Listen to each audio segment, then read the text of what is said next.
धन्यवाद दिनेश जी। देखिए, आपने ह्यूमरस वे में कहा ना कि सारा कसूर नेहरू जी का है, तो वो वही बात है कि जो जब वो बात कर रहे हैं कि त्याग करने की बात है, और तो क्या था कि नेहरू और भारत के बीच में रिश्ता ये था कि कुछ कुछ भारत की छवि नेहरू भी बनाते थे, मतलब भारत में नेहरू जी का योगदान था।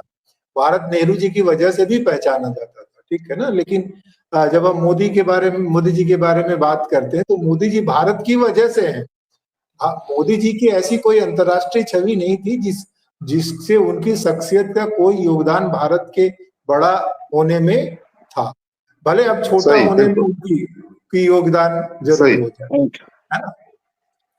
और जो अभी बात जहां पर जाकर के उलझी है, उसमें हमको एक बात ये जरूर समझनी चाहिए कि मामला सिर्फ जो है वो आर्थिक नहीं है ना। अमेरिका की जो नाराजगी है, वो नाराजगी सिर्फ इस वजह से नहीं है कि वो जो है रूस से व्यापार करके उसको आर्थिक नुकसान पहुंचा रहा है। मामला इस वजह से है कि जो रूस के साथ जो व्यापार है, वो अमेरिका की जो जो बड़ी रणनीति है, जो उसका वर्ल्ड का एकमात्र सुपर पावर होने की जो राह है, जो उसकी जगह है, उस पर जो रूस जो उसकी बात नहीं मान रहा, उसकी जो किरकिरी कर रहा है, और उसमें मोदी जी का जो योगदान है, उसकी ये है। और दूसरी जो बात है, क्योंकि ट्रेड जो है वो अमेरिका के लिए, भारत का ट्रेड तो बहुत महत्वपूर्ण नहीं है। अगर अमेरिका आज कुछ भी ना दे अमेरिका को, तो अमेरिका को कुछ खास बनने बिगड़ने वाला नहीं है ना, क्योंकि बहुत छोटा हिस्सा है, विश्व के हिस्से में वो डिक्टेट कर रहा है। अब रूस यहाँ पे और मैं एक चीज मैं बता दूं, मैंने एक चैनल पे कहा जाके कि ये मिथ निकाल दीजिए कि अमेरिका 140 करोड़ के बिना नहीं रह सकता। We are not a big market for them sir, we are a very small tiny market, drop in the ocean for them sir. They can survive without us, but we can't survive without them sir.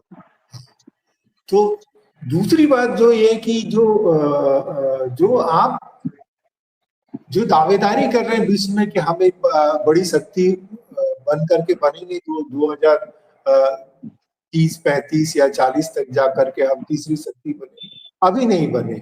आप देखिए कि विश्व की जो दूसरी और जो तीसरी जो सैनिक शक्तियां, वो किस तरह से अमेरिका के साथ डील कर रही हैं और क्यों डील कर पा रही हैं, उसको भी आप समझिए कि अमेरिका की उन पर डिपेंडेंसी कितनी है।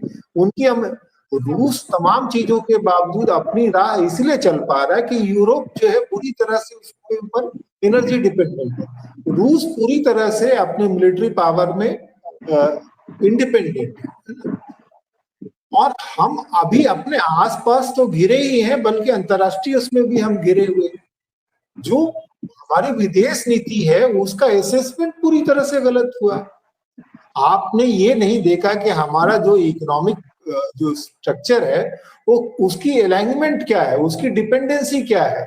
देखिए, जो चीजें खरीद या बिक्री हो रही है, उसमें आपको ये भी देखना पड़ेगा कौन सी चीज प्राइस सेंसिटिव है, कौन सी चीज सप्लाई डिपेंडेंट कितनी है। ये बात ठीक है कि एक तर्क है कि हम जो एक्सपोर्ट ड्रिवन इकोनॉमी नहीं है, हमारा जो है इंटरनल कंजम्पशन भी है, डोमेस्टिक मार्केट भी।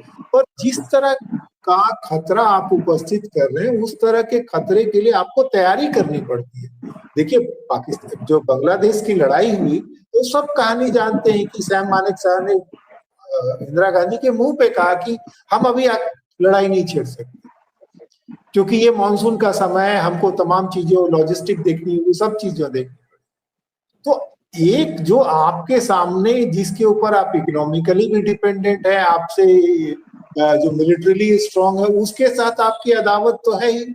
आप जिसके भरोसे उसके साथ अदावत पाल रहे हैं, वो अब आपके पीछे बुरी तरह से डंडा लेकर के पीछे पड़ा है। तो भाई, आप देश को पूरी तरह से एक्सपोज मत करिए। और जो आपने कहा ना कि वो शहीद होना चाहते हैं, तो ये जो उस शहादत में, आप अपनी शहादत देने का आपको पूरा हक है, आप करें। देश निर्णय करेगा कि आपने देश के लिए शहादत दी, किसके लिए शहादत दी।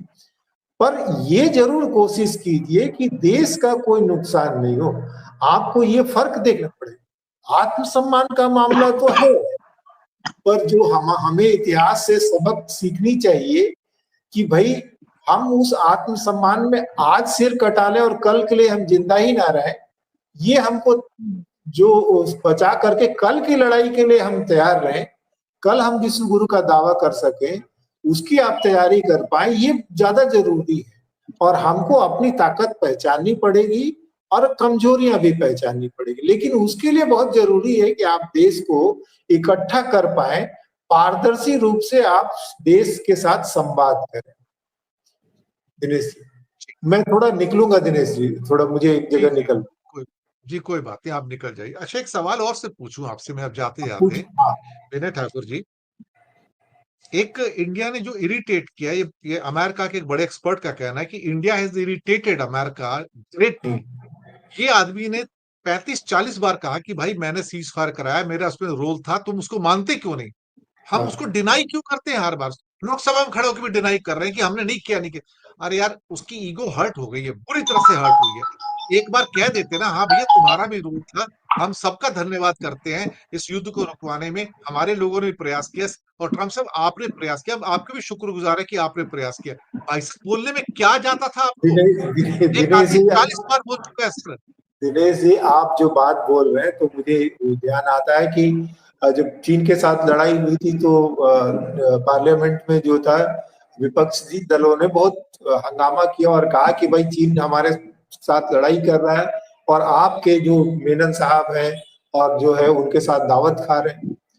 तो नेहरू जी ने पार्लियामेंट में कहा था कि भाई जो डिप्लोमेसी की जो लैंग्वेज है, डिप्लोमेसी का जो तरीका है, वो ये तरीका नहीं है जो आप बता रहे हैं। अगर हमारी किसी के साथ लड़ाई है तो डिप्लोमेसी में ये नहीं कि हम जाके उसका कॉलर पकड़ लेंगे, हम ये नहीं कहेंगे कि हम आपको मिट्टी में मिला देंगे, आपकी जड़ खोद देंगे।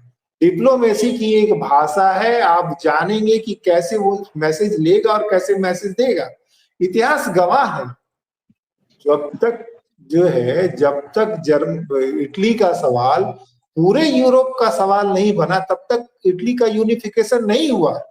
और बड़ी सफाई से इटली ने फ्रांस को, जब तब इटली का जो दुश्मन हुआ करता था, उसको अपने पाले में किया। तो ये जो जो देखिए, शासक बन जाना और शासन चलाना, ये दोनों दो बातें। तो अभी जो मुश्किल ये है कि आप शासक की गद्दी पर हैं और आपको शासन चलाने की सलाहियत नहीं है, और आपको कोई भी व्यक्ति जो आपसे बड़ा दिखता है, आपको उसको किसी भी तरह से छोटा करने की कोशिश में लग जाते हैं, चाहे इसके लिए आपको झूठ ही क्यों ना बोलना पड़े। तो ये हमारी मुश्किल है दिनेश। बहुत बहुत